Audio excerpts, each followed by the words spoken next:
कहानी है रामपुर गांव की, जहां के मर्द महिलाओं को हमेशा नीचा दिखाने की कोशिश में रहते। अरे अभी तक खाना नहीं आया, क्या मुझे एक और शादी करने की जरूरत है? नहीं जी नहीं, ऐसा मत करना, वरना मैं कहाँ जाऊंगी। खाना लेकर मैं अभी आई जी।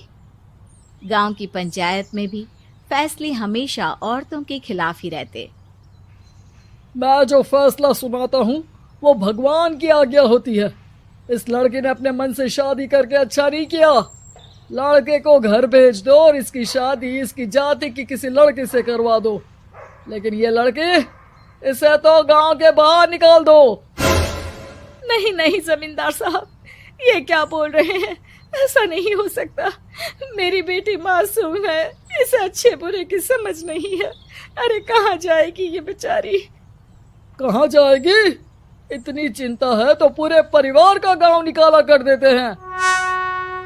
बेचारे पूरे बसे बसाए परिवार को गांव छोड़ना पड़ता है। चाहे जो हो, अगर बेटियों को कंट्रोल नहीं कर सकते तो गांव में रहने का कोई मतलब नहीं है। यहाँ औरतों को दब कर रहना होगा।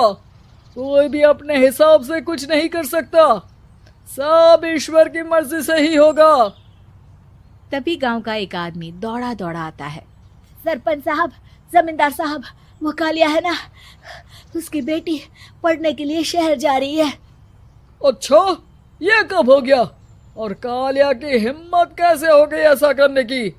लेकर आओ उसे और उसकी बेटी को। बस फिर क्या था, हाजिर हो जाते हैं कालिया और उसकी बेटी सरपंच के सामने। अरे कालिया, ये क्या सुनने में आ रहा है? बेटी को इंजीनियर बना रहा है तू? और ये बता, गांव में तो स्कूल नहीं है, फिर कहां से इतनी क्लास पास कर गई तेरी बेटी? राधा, जो कि कालिया की बेटी है, उसे लगता है कि सरपंच उसकी तारीफ कर रहे हैं। सरपंच जी, मैंने ऑनलाइन पढ़ाई की है, डिस्टेंस लर्निंग से। सभी में मैंने अच्छे नंबर पाए हैं, जिसे देखते हुए शहर की इंजीनियरिंग कॉलेज में मुझे स्कॉलरशिप मिली है। वाह जी वाह, क्या होती है ये? पहले तो ये बताओ, फिर आगे की बात करते हैं। पूरा गांव राधा की बात सुन रहा था और राधा बोलती जा रही थी।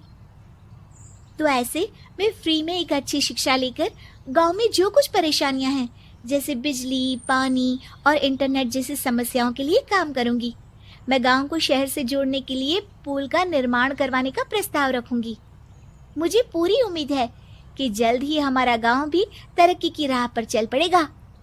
राधा की बात सुनकर सारे गांव वाले ताली बजाने लगते हैं। सरपंच को समझ नहीं आता कि वो क्या करे। चुप रह नादान लड़की, गांव के खिलाफ जाने के लिए तुझे गांव से बेदखल कर दिया जाएगा, वो भी पूरे परिवार के साथ। और हाँ, अगर ठीक से गांव में रहना चाहती है तो ये पढ़ाई लिखाई छोड़ दे। हम तेरे लिए गांव का कोई होनहार लड़का देखेंगे। तभी गांव का एक आदमी बोल पड़ता है। अरे नहीं नहीं सरपंच जी, राधा बिटिया जो बता रही है, अगर वैसा हो जाए तो हम लोगों को पैसा कमाने के लिए बाहर नहीं जाना पड़ेगा। हाँ जी, और ना ही कोसों दूर पानी के लिए भटकना पड़ेगा। हमारे बच्चे भी अच्छी पढ़ाई कर सकेंगे और आगे बढ़ेंगे, ना कि हमारी तरह खेती करते बैठेंगे। क्यों गांव वालों, राधा बिटिया का साथ देना चाहिए ना। सरपंच देखता है कि गांव राधा के साथ है तो वो चुप हो जाता है। वो घर आकर अपने सलाहकार से बात करता है, जो बहुत ही चालाक किस्म का इंसान होता है। अरे सरपंच साहब, आपको बहुत ही होशियारी से काम लेना पड़ेगा। एक बार गांव तरक्की कर गया, यहाँ के बालक पढ़ लिए तो कोई ना पूछेगा आपको। और फिर ये जो बेटा और बेटी है ना आपके, इनको भी आम लोगों की तरह ही जीवन जीना होगा। हाँ, लेकिन करे तो क्या करे? वो ना आप मुझ पर छोड़ दीजिए, बस मैं जैसा बोलूं करते जाइए।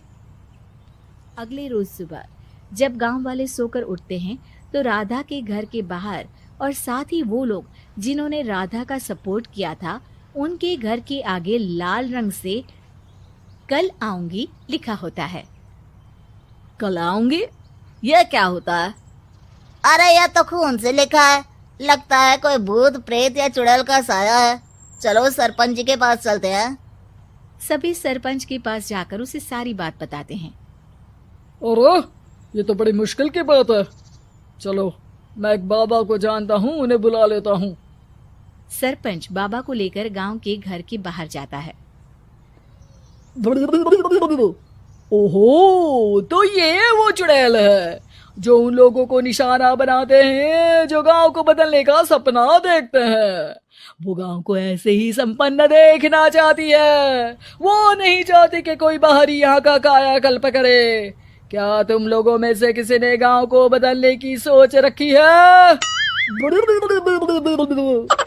तभी राधा की माँ रोते रोते आती है। मेरी राधा घर से गायब हो गई है।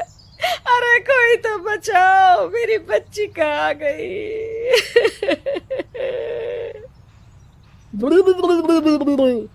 ले गई वो चुड़ैल, तेरी बच्ची को ले गई। अब वो उसे श्रापित करके छोड़ेगी, उस पर चुड़ैल का साया हो जाएगा। तभी बुरी सी हालत में राधा भी वहां आ जाती है। उसके बाल चुड़ैल की तरह फैले होते हैं और कपड़ों में खून लगा होता है। सभी राधा को देखकर डर जाते हैं। माँ, पता नहीं मुझे कौन उठा कर ले गया था। अरे दूर दूर हो जा चुड़ैल, अब हम लोग इस गांव में नहीं रुकेंगे। अरे कैसे बातें कर रहे हैं आप? कल तो आप मेरे भरोसे गांव का हुलिया बदलने, अपने बच्चों को पढ़ाने और तरक्की उन्नति की बात कर रहे थे, तो आज क्या हो गया आपको?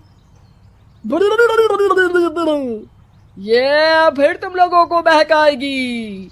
ये चुड़ैल गांव में आ चुकी है, ऐसे ही ये तुम्हारे घर के बच्चों को भी ले जाएगी। गांव वाले राधा को गांव से बाहर निकाल देते हैं। उसके माँ बाप रोते रहते हैं, लेकिन गांव वाले नहीं मानते। मैं भी अपनी बहन के साथ गांव के बाहर रहूंगा।